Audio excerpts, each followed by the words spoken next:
We're back with John Davidson, advisor for various venture capital firms both in the United States and overseas. So John, you were telling us about the resources here in Hawaii not being enough to support the high-tech industry or the startups. Well, I wouldn't want to be quoted as saying it exactly that way, but let's imagine that we have a smaller community to begin with here. What are the things that are necessary to actually have an industry such as is available in Silicon Valley?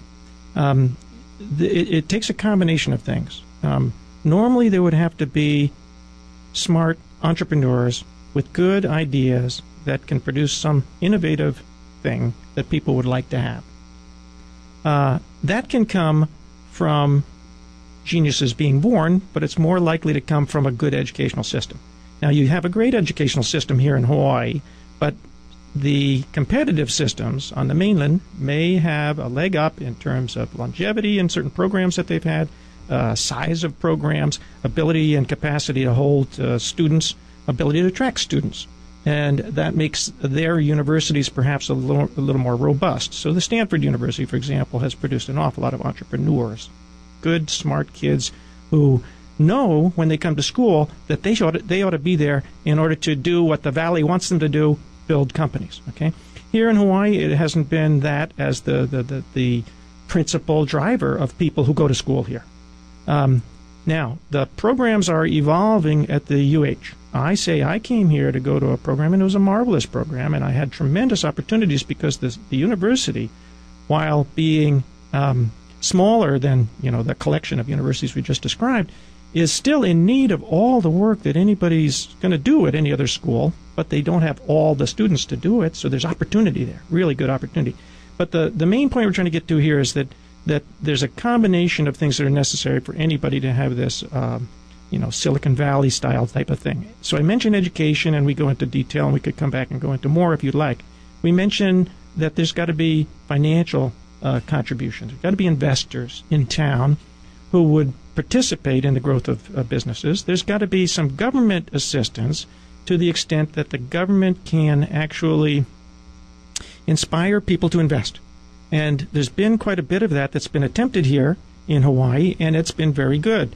But the government needs to be involved here because the venture capital community is not as large as on the mainland.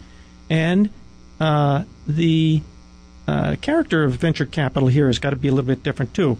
I think in the general case, in the Valley, venture capitalists don't look to Hawaii for opportunity. And people here in Hawaii with wealth would be very happy to use their wealth to better things here in Hawaii, but can't necessarily find all the good deals.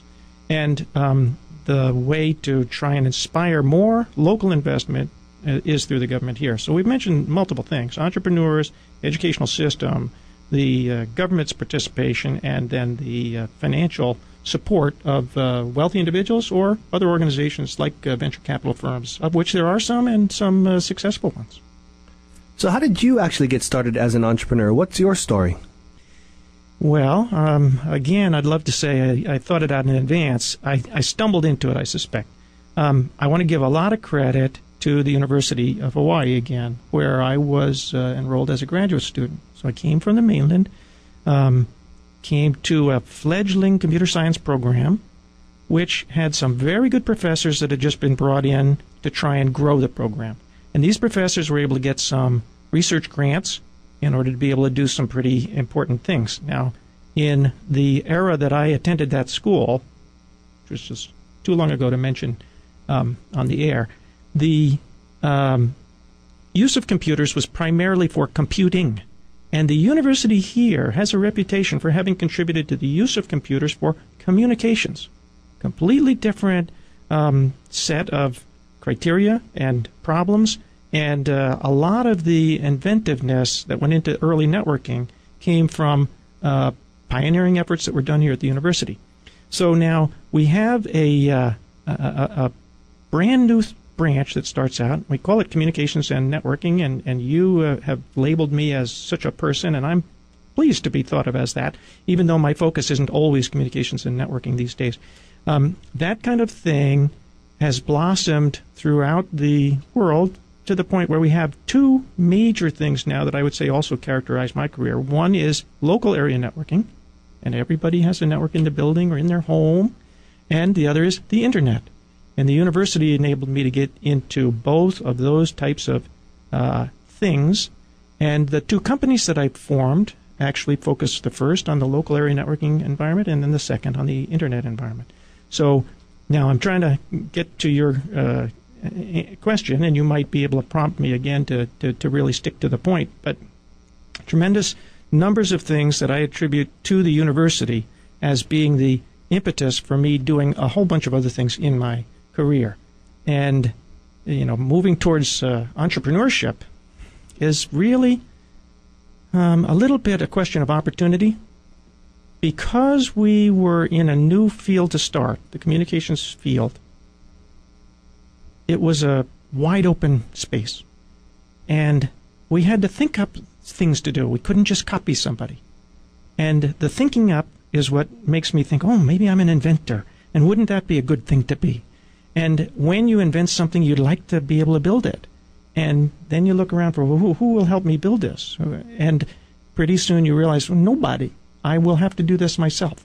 And in fact, the beginnings of certain of the companies are due to having an idea, wanting to pursue it, and then realizing that it would take a new organization in which to do that. Thanks for tuning in. Stay tuned for more on Greater Good Radio.